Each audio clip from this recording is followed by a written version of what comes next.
Italian police arrested 15 African men suspected of throwing about a dozen Christians from a migrant boat in the Mediterranean on Thursday, as the crisis off southern Italy intensified. 41 more deaths were reported in a separate incident.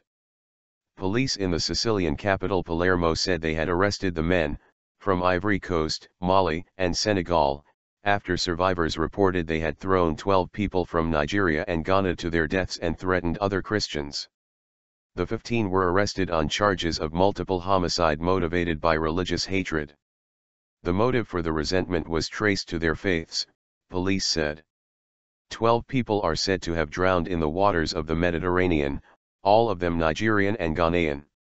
The survivors' account underscores the rising chaos in the Mediterranean, which thousands of migrants, many fleeing war and deprivation in Africa, try to cross in rickety boats in the hope of a better life in Europe.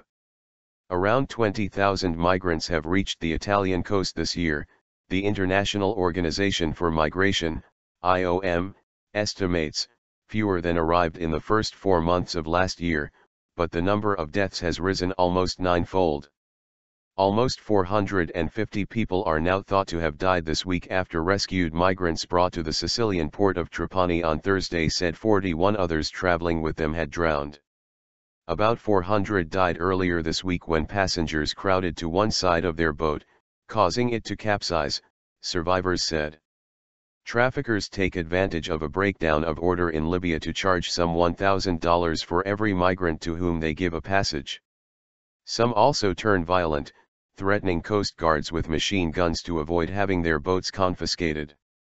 The murder suspects were among almost 100 migrants brought to Palermo on Wednesday.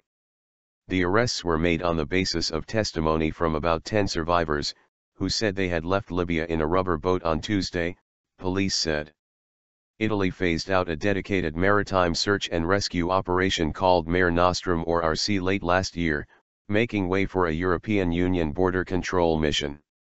The EU operation, called Triton, has been criticized by humanitarian groups and Italian authorities as it has a much smaller budget and a narrower remit than Mare Nostrum.